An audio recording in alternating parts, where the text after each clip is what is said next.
his hands facing the heavens. He made a very long and emotional dua, citing his helplessness. Allah responded to his dua. That day Allah sent Angel Jibreel, an angel of mountains, to obey Prophet ﷺ's wishes. The angel of mountains, he offered to crush those people who tortured him with two of Mecca's mountains. But Rasul ﷺ was so forgiving and tender that he refused the offer, saying that even though the people he invited did not believe, he hoped that their descendants would. Abdullah ibn Ubay was another one of the strongest opponents of Islam and a personal enemy of Rasulullah sallallahu alaihi wasallam, the leader of the hypocrites in Medina. When outwardly he declared Islam, but he inwardly, in secret, he inflicted great harm to the Muslims and to Prophet sallallahu alaihi wasallam. He left no stones unturned to bring disrepute and discredit to Rasul sallallahu alaihi wasallam. It was he who withdrew 300 of his troops, soldiers, from the Battle of Pbuh, cutting the defense line of the Muslims in one stroke. It was he, Abdullah ibn Ubay, who wanted to bring shame to the Prophet ﷺ by inciting his allies to accuse the Prophet's wife, Aisha radiallahu anha, of adultery and try to discredit Rasulullah ﷺ and defeat his mission. He constantly conspired against Rasulullah ﷺ all his life, but Rasulullah ﷺ was so forgiving, so compassionate, that he even offered janazah prayer for that man, Abdullah ibn Ubay, and sought forgiveness from Allah. Allah Ta'ala, of course, reprimanded Rasulullah ﷺ for that reason, for extending such compassion to the hypocrites. Allah Ta'ala said, never pray for any of them who dies or nor stand beside their grave. Nay, they disbelieve in Allah and His Messenger, and they were evildoers when they died. Rasul sallallahu alaihi wasallam's mercy extended even to those who brutally killed his uncle Hamza radiallahu anhu, one of the most beloved of people to Rasul sallallahu alaihi wasallam. Wahsi bin Harb, a slave of Abyssinian slave of Abu Sufyan's wife, sought out and killed Hamza radiallahu anhu. Him then mutilated his wife. Him mutilated the body and cut his chest, speared and teared his liver and heart.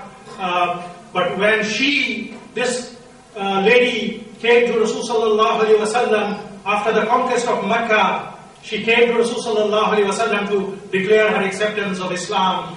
Rasul sallallahu alaihi wasallam recognized her, but did not say did not retribute her, did not rebuke her.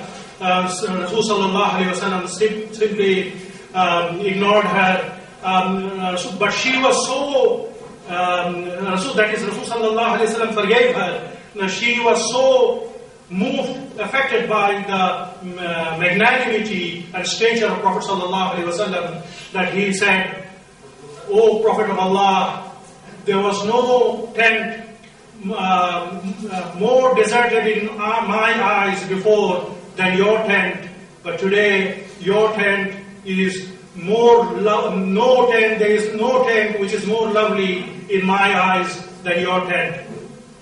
Abu Sufyan, fearing the vengeance of Rasulullah sallallahu alaihi wasallam, declared Shahada on the night before the conquest of Mecca, but Rasulullah sallallahu alaihi wasallam did not take any revenge, as he fought bitterly for all these years. Ikrama ibn Abu Jahl, son of Abu Jahl, was another great enemy of Islam. He fled to Persia, but his wife became a Muslim, and she brought him under her protection to Rasul sallallahu alaihi wasallam. Rasul sallallahu alaihi wasallam not just forgave him, but he was pleased to see him. Then he said, "O immigrant rider, welcome." And Safwan ibn Umayyah was another great enemy of Islam. it was he who offered reward to Umayyah ibn Wahab to kill Rasul sallallahu alaihi wasallam. But after the conquest of Makkah, he fled to Jeddah in search of a bow or sheep which would take him to Yemen. Then Umayyah ibn Wahab came to Rasul sallallahu alaihi wasallam and said, "Oh Rasulullah, Safwan fled to Jeddah in fear of what you might do to him. He's trying to flee to Yemen, and he even threatening to cast himself into the sea."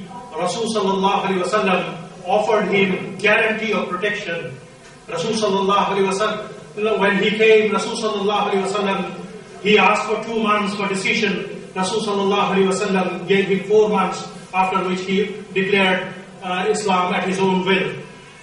Pbuh ibn Aswad, another great opponent of Islam, he inflicted great physical injury to Zainab radiallahu anha. She was migrating to Medina at the time. She was pregnant. It was he, Pbuh ibn Aswad, that physically assaulted her and made her fall from the camel. That fall led to miscarriage of her baby, and she was badly hurt.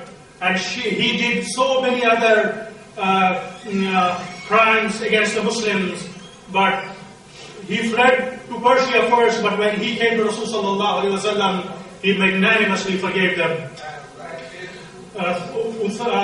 Thumama ibn Uthal of Yamama, when he was forgiven by Rasul sallallahu alaihi wasallam, he was so deeply affected that he said, "O Muhammad, by Allah, no face on the surface of the earth was more hated to me than your face. But today, today your face is the most beloved of faces to me, all faces to me. By Allah, your religion was the most hated religion on the surface of the earth to me. By Allah, today your religion is the most beloved of all religions to me. By Allah, no land on the surface of the earth was more hated by me than your land. And today your land is the most beloved of all lands to me." The leaders of the Quraysh gave so much oppression. They oppressed Rasul sallallahu alaihi wasallam during the early days. They taunted him, they abused him, they mocked him. They physically, they placed afterbirth placenta of an animal on his body, the dead fetus of a camel on his body. Rasul sallallahu alaihi wasallam, they tried to kill Rasul sallallahu alaihi wasallam during his time in Makkah. Even when he moved to Medina, they rallied most Arab tribes to fight him, and they fought him bitterly till the end. But when Rasul sallallahu alaihi wasallam entered Makkah, he magnanimously forgave them all of them. When Rasul sallallahu alaihi wasallam was entering Makkah, Kaaba, during the day of conquest, Sa'd ibn Ubadah, a companion, Sahabi of Rasul sallallahu alaihi wasallam, said, "Today is a day of slaughter. Today is a day, today there will be no more refuge for the Quraysh. Today the Quraysh will be humbled." Rasul sallallahu alaihi wasallam interrupted, saying, "Today is a day of mercy and forgiveness. Today Allah will exalt the Quraysh and raise the honor of the Kaaba." When Rasul sallallahu alaihi wasallam destroyed all the idols within Kaaba and came out, Ali radiallahu anhu was holding the key of Kaaba and asking Rasul sallallahu alaihi wasallam to grant the guardianship of the Kaaba and the right to provide pilgrims with water. Rasul sallallahu alaihi wasallam, instead of giving key to Ali radiallahu anhu, said, "Where is Uthman ibn Talha?" Then Uthman ibn Talha was summoned. Rasul sallallahu alaihi wasallam then said to Uthman ibn Talha, "Here is your key, Uthman. Today is a day of piety and faith. keep it as an inheritance.